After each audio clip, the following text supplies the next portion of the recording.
Bismillahirrahmanirrahim. Baik, di sini Ibu akan mengabsen kehadiran kalian semuanya. Adakah yang tidak berangkat? Berangkat semua, ya. Oke. Kalian masih ingat nggak pembelajaran di minggu lalu mengenai apa? Lupa, Bu.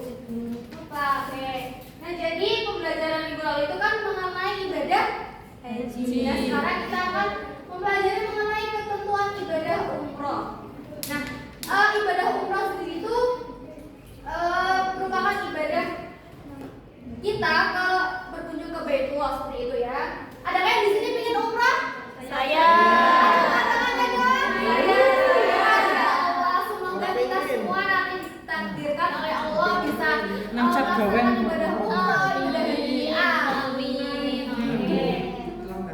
Langsung saja tujuan, tujuan mempelajari ketentuan ibadah umroh ini apa sih? Ada 3 tujuan. Yang pertama itu nantinya diharapkan kalian bisa mengerti dan bisa menjelaskan mengenai pengertian ibadah umroh. Jadi ibadah umroh itu apa sih, agar kalian itu tahu bahwa ibadah umroh itu apa, seperti itu. Nah, lalu yang kedua itu nantinya kalian bisa membedakan mengenai yang termasuk dalam syarat, rukun, dan wajib umroh. Lalu yang ketiga itu ada nanti kalian juga bisa mengetahui tata cara ibadah umroh yang baik dan benar.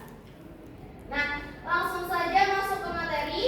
Di sini Ibu akan membahas mengenai 3 poin, yaitu pengertian ibadah umroh, terus ada syarat, rukun, dan wajib umroh, dan ada tata cara ibadah umroh. Langsung saja yang pertama yaitu apa sih itu umroh?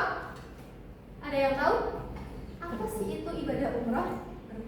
Berkunjung ke Baitullah. Ya, betul. Jadi ibadah umroh itu merupakan ibadah berkunjung ke Baitullah atau Ka'bah di Mekah, Arab Saudi untuk melakukan tawaf, sa'i, dan bersyukur demi mengharap ridha Allah Subhanahu wa Ta'ala. Jadi ibadah itu sering juga disebut dengan haji kecil. Nah, di dalam ibadah umroh itu dibagi menjadi 2, yaitu ibadah umroh wajib dan ibadah umroh sunnah. Yang pertama itu ada umroh wajib. Nah, umroh wajib itu merupakan umroh yang dilaksanakan dalam rangkaian ibadah haji dan dilaksanakan pada batas waktu haji atau bulan-bulan haji. Nah, selain itu termasuk umroh wajib adalah umroh nazar. Nah, jadi ketika seseorang itu melakukan ibadah haji, nah sebelum seseorang itu melakukan ibadah haji, orang tersebut itu harus melaksanakan ibadah umroh wajib terlebih dahulu. Jadi umroh wajib itu hanya untuk orang-orang yang berhaji. Gitu. Nah, lalu ada umroh sunnah. Umroh sunnah itu umroh yang dilaksanakan sewaktu-waktu atau kapan saja di luar batas waktu haji atau bulan-bulan haji. Nah, kalau yang umroh sunnah itu waktunya itu tidak terbatas, yaitu bisa dilaksanakan kapan saja.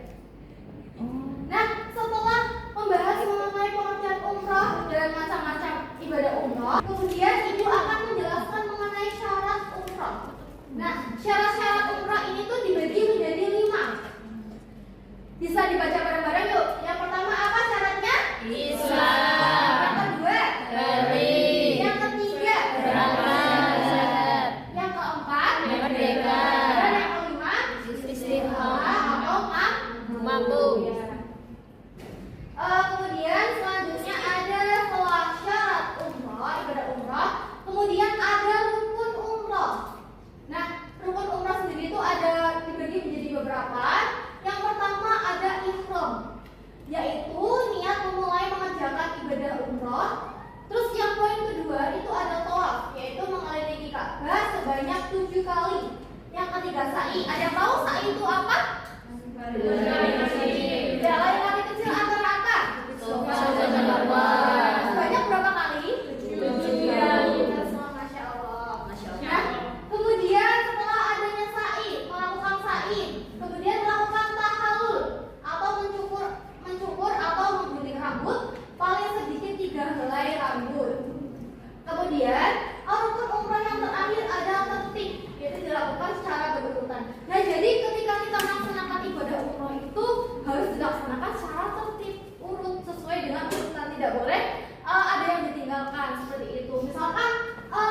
tiba-tiba tawaf seperti itu.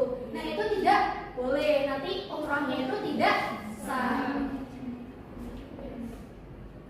Nah, kemudian ada wajib umrah setelah syarat, setelah rukun, dan kemudian ada wajib umrah. Nah, wajib umrah itu ada dua, itu niat ihram dari miqat. Nah, apabila dilanggar maka ibadah umrahnya itu tetap sah, tetapi harus membayar dam seperti itu. Nah, jadi kalau misalkan kalian suatu saat nanti ibadah umrah nih, sebagai Allah Baitullah seperti itu. Nah, nanti kalian sebelum melaksanakan ibadah umrah itu harus niat ihram terlebih dahulu dari miqat. Nah, miqat sendiri itu dibagi menjadi dua. Ada yang tahu? Ya, ada yang tahu perbedaan miqat zamani dan makani? Ya. Jadi yang pertama itu miqat zamani. Nah, miqat zamani ini itu berkaitan dengan waktu pelaksanaan. Jadi pelaksanaan ibadah umrah itu tidak terbatas waktunya, bisa dilakukan kapan saja seperti itu dan bisa dilakukan secara berulang. Terus kalau miqat makani ada yang tahu? Nah, kalau miqat makani itu berkaitan dengan batasan tempat. Nah, jadi batasan tempat sendiri itu ketika seseorang hendak ibadah umrah itu harus berniat terlebih dahulu. Nah, jadi batasan tempat ketika seseorang itu ingin atau membaca niat dan mulai berihram memakai pakaian ihram. Nah, biasanya itu kalau miqat makani orang-orang Indonesia itu mengambil miqat Dzulhulaifah, ya. Miqat Dzulhulaifah itu tempatnya itu Allah disebut dengan Bir Ali, ya, seperti itu. Nah, kalau miqat Bir Ali itu miqatnya bagi penduduk Madinah atau jamaah yang berada di Madinah seperti orang Indonesia. Nah, kalau orang Indonesia kan biasanya ke Madinah terlebih dahulu baru ke Mekah. Nah, itu tuh nanti miqatnya itu mengambil tempat namanya Bir Ali seperti itu. Nah, kemudian wajib umrah yang kedua ada meninggalkan dari segala larangan umrah sebagaimana halnya larangan dalam mengerjakan haji. Nah, setelah Ibu menjelaskan mengenai pengertian, syarat, rukun, wajib umrah, kemudian di sini Ibu akan menjelaskan mengenai tata cara umrah. Nah, yang pertama itu melakukan ihram dengan niat umrah dari miqat makani yang telah disebutkan sebelum berihram. Ada beberapa hal yang perlu dilakukan. Jadi tadi melakukan ihram itu yang pertama dilakukan adalah miqat zamani terlebih dahulu atau niat berihram terlebih dahulu. Misalkan orang Indonesia datanya itu ke Madinah terlebih dahulu baru ke Mekah, berarti nanti mengambil niat umrahnya atau ihramnya itu di Bir Ali. Nah, lalu ada memotong kuku. Setelah niat itu ada memotong kuku, mencukur kumis, mencabut rambut, mandi, menyisir rambut, dan merapikan jenggot seperti itu.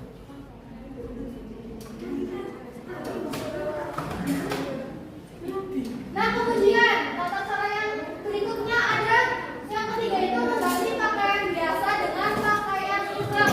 Ada yang tahu pakaian ihram itu sebaiknya warna apa?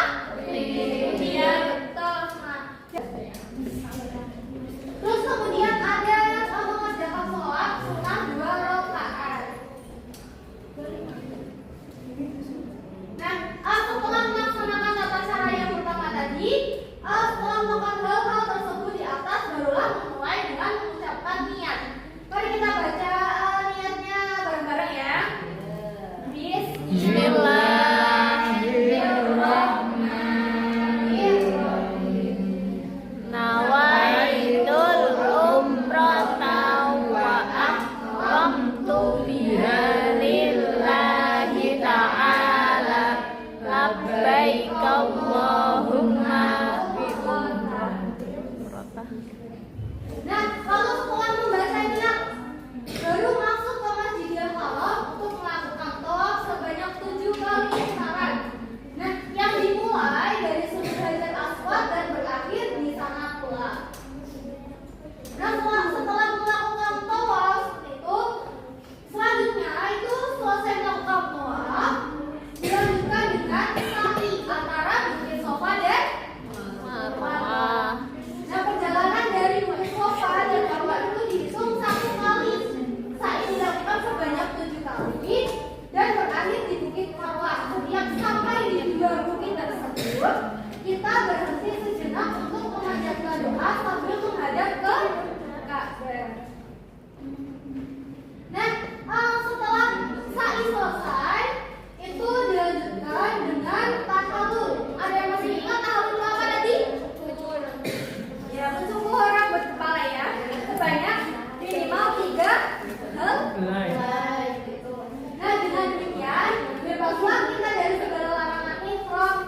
Ini ya. Nah, cara bermainnya itu seperti apa sih, Bu? Nah, oke, Ibu jelaskan terlebih dahulu cara bermainnya. Nanti Ibu akan melempar bola ke kalian semuanya yang di sini, anak-anak Ibu. Nanti siapa yang kena bolanya nanti menjawab pertanyaan. Nah, nanti maju ke depan untuk mengambil pada papan amplop pertanyaan. Ya, bisa dipahami? Bisa. Nah, setelah itu nanti kalian menjawab pertanyaan dan menuliskan di papan TTS sesuai dengan nomor pertanyaan. Bisa dipahami semuanya? Bisa. Oke, kita mulai ya. Nanti kalau setelah yang kena pertama, nanti bolanya dilemparkan ke teman-teman kalian semuanya. Jadi pelempar kedua itu bukan Ibu lagi, melainkan yang mendapatkan bola yang pertama. Ya, Bu. Iya. Tenang aja, ini soalnya mudah-mudah kalau kalian memperhatikan, mencermati, pasti kalian nanti bisa jawab. Oke, bisa dimulai? Sudah semuanya nih. Oke, Ibu mulai ya. Ibu lempar dari belakang ya. Oke, 1, 2, 3. Siapa yang menang tadi dengan bolanya?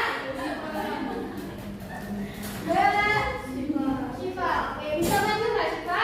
Bahaya sih kok nggak Syifa. Nah, oke, Mbak Syifa pilih soal yang nomor berapa nih? Soal nomor 3. Ya, bisa dibuka, diambil.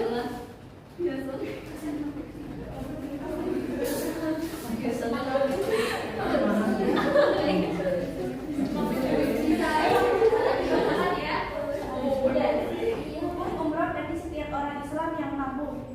Ya, Pak, buat sini. Itu namanya ya.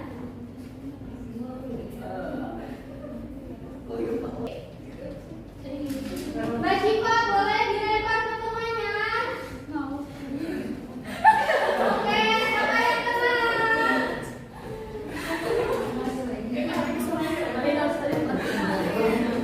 Mbak Nabila, maju.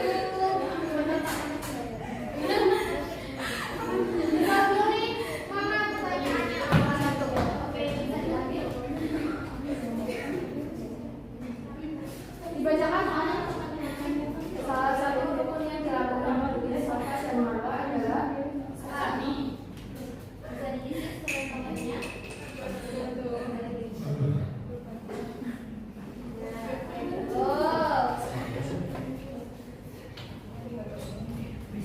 Dilempar pada ke belakang, Mbak.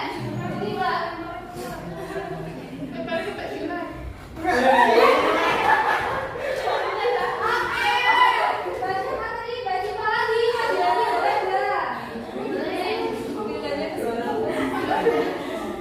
Nanti lemparnya yang sempur ya, biar semuanya bisa sama. Nomor 5, ya boleh dibuka. Bacakan. Niat memulai mengerjakan ibadah sunnah. Apa tadi?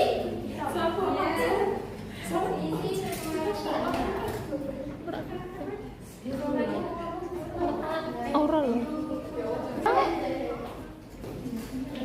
Yang keras ya,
pengertian, syarat, rukun dan wajib. Apa sih kesimpulannya dapat kita ambil dari pembelajaran tersebut? Jadi kesimpulannya itu umrah adalah ibadah sunnah yang memiliki keutamaan besar dalam Islam. Sering disebut sebagai haji kecil. Pelaksanaannya meliputi rangkaian rukun dan wajib yang harus dipenuhi serta